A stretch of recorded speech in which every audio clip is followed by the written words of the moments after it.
খেয়ে chicken bun খাবো খাবো বলে অতিষ্ঠ করে দিচ্ছে। আজকে ফার্স্ট আমার ট্রাই করা, এত সুন্দর আর এত ইজি ওয়েতে বানানো যায় আগে জানা ছিল না, দোকানের চাইতেও বেশি স্বাদ। কি খাবা তুমি? Chicken bun. আমি এখানে গোলাতে বেটো করে ওখানে দেখি কানতে পারি না। কানতে দেখি আঁকো তো, এখানে এখানে আঁকো জোর করে।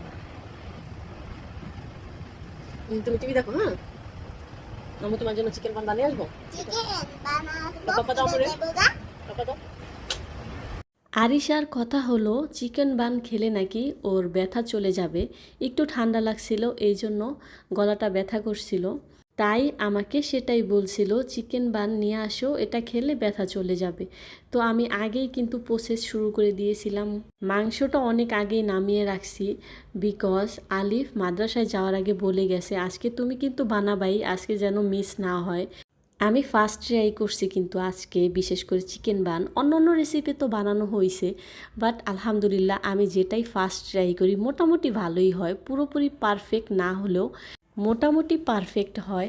আর এই চিকেন বান বানানো তো সবাই জানো, আটা না নিয়ে চেষ্টা করবা সবসময় ময়দা নেওয়ার জন্য, তারপর চিনি, লবণ, গুঁড়ো দুধ আর ইস্ট দিয়ে ময়দাটা হালকা কুসুম গরম পানি দিয়ে আস্তে আস্তে মথে নিতে হবে। এটা এখন আমি ভালোভাবে ঢেকে দেব, দেন মাংসটার প্রসেস করে নিব। আমার যতটুকু মাংস প্রয়োজন ছিল সেগুলো নিয়ে নিছি, অবশ্য এই মাংসটাও কিন্তু ময়দার তুলনায় কিছুটা বেশি হয়ে গেছিল। যাই হোক, এটা ছোট ছোট করে কেটে নিয়েছিলাম আমি। এটা কিন্তু না কেটেও সেদ্ধ করা যেত, বাট আমার কাছে পরিষ্কার করতে ইজি মনে হবে, তাই আর কি আমি ছোট ছোট করে কেটে দেন হাফ বয়েল করে নিয়েছি। দেন এটা ঝুরি করে নেব হাত দিয়ে বা চামিচ দিয়ে, তারপর পুরোটা রান্না করে নিব। আমি ফার্স্ট ভেবেছিলাম যে এভাবে রান্না করলে হয়তো মাংসটা মজা লাগবে কি না, বিকজ আমি কিন্তু বিশেষ করে ব্রয়লার মুরগি খেতে পারি না। অবশ্যই এভাবে পুড়িয়ে খেলে বা চিকেন ফ্রাই ট্রাই করে খেলে খেতে পারি, বাট এভাবে রান্না করে পুরটা তৈরি করলে কীরকম লাগবে সেটাই ভাবছিলাম। বাট তৈরি করার পর এত মজা লাগছে, মনে হচ্ছিল যে শুধু শুধুই খেয়ে ফেলি, বান বানানোর দরকার নেই। বাট খাওয়া তো চলবে না, বান তো বানাতেই হবে, বাচ্চাদের জন্য অবশ্য। যাই হোক, আমি কিন্তু পুরের মধ্যে কিছুটা গাজর গ্রেট করে দিয়ে দিয়েছিলাম, এতে কিন্তু অনেক বেশি পুষ্টিও, আবার খেতেও কিন্তু মজা লাগে। দেন টমেটো সস, গুঁড়ো দুধ, হালকা চিনি, লবণ এগুলো দিয়ে দিতে হবে। আর হ্যাঁ, সয়া সসও দিতে হবে, বাট আমি দেখলাম আমার সয়া সসের ডেট চলে গেছে, তাই সেটা আর আমি ইউজ করতে পারি নাই, বাট তোমরা কিন্তু অবশ্যই ব্যবহার করো। তো এখন আমার পুর বানানো কমপ্লিট, এখন আমি বান বানিয়ে ফেলবো। তো পুরগুলো বাটিতে ঢেলে নিলাম, দেন দেখো কত সুন্দর ফুলে গেছে। এখন আমি ময়দার ডোটা থেকে বাতাসগুলো বের করে নেব, বেশ কিছুক্ষণ মথে নেব, তারপর আমি যেই কয়টা বান বানাবো সেই অনুযায়ী চেলি কেটে নেব।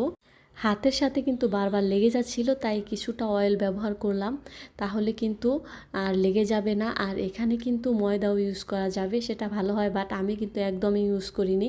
আমি কিছুটা তেল দিয়ে দেন পুর ভিতরে দিয়ে দেন কিন্তু আমি বানের আকারে শেপ দিয়ে বানিয়ে ফেলেছি। এটা কিন্তু যে কোনো শেপেই তৈরি করা যায়, বানের ভিতরে পুরটা থাকা নিয়ে কথা, যে কোনো শেপ দিয়ে কিন্তু তৈরি করা যায়, বাট সবচাইতে কিন্তু এই গোল শেপটাই ইজি আর দেখতেও ভালো লাগে, আর বিশেষ করে ঝামেলা অনেক কম, ইজিলি বানিয়ে ফেলা যায়, এটাই বড় কথা। এনিওয়ে, আমি কিন্তু আস্তে আস্তে সবগুলো বান বানিয়ে ফেললাম। বান মোট 5টাই হয়েছে, তাই আর কি পুরগুলো বেশি বেশি করে দিয়ে বানাচ্ছি। আর যদি আর একটু ছোট ছোট করে বানাতাম তাহলে দেখা যায় আর একটু পুর কম দিয়েও বানানো যেত, তাহলে হয়তো পরিমাণে বেশি হতো। এটা যে যার চাহিদা অনুযায়ী বানাতে পারে, ছোট বা বড় বা কম বেশি, এটাতে কোনো সমস্যাই নেই। আমি কিন্তু এটা বলতে গেলে খুবই কম তেলে ভেজেছি, তবে এয়ার ফ্রায়ার বলো, মাইক্রো ওভেন বলো, সেখানে কিন্তু তেল ছাড়াই খুব সুন্দর হয়। চুলায়ও তেল ছাড়া তৈরি করা যায়, সমস্যা নেই, বাট এভাবে যদি হালকা তেলে ভেজে নিই তাহলে আমার কাছে অবশ্য ভালো লাগবে, আমার কাছে মনে হচ্ছিল, তাই আর কি হালকা পরিমাণে তেলে ভেজে নিছি, তাও কিন্তু তেল বেশি পরিমাণে যায়নি। একটা জিনিস দেখলাম, বানগুলোতে কিন্তু তেল অতটাও চুষে না। উপরে কিছুটা সাদা তিল ছড়িয়ে দিয়েছিলাম, দেখতে সুন্দর লাগবে, বাট সাদা তিলগুলো ভাজার আগে দিলে আরও ভালো লাগতো। ভিতরের পুরটা তো দেখলে, আর বানটা কত বেশি সুন্দর হয়েছে, ভিতরটাও খুব সুন্দরভাবে হয়ে গেছে, কোনো কাঁচা রয় নেই কিন্তু। এত বেশি মজা হয়েছিল, আমি তো খাওয়ার তালেই ছিলাম। আর আমার আলিফ মাদ্রাসা থেকে আইসা পাঞ্জাবি না খুলেই বসে পড়ছে যে আম্মু আমি আগে খেয়ে নিই, দেন আমি ফ্রেশ হব। যাক, বাচ্চারা অনেক খুশি খেয়ে, সেটাই আলহামদুলিল্লাহ। অবশ্য আমারও কিন্তু অনেক মজা লাগছে।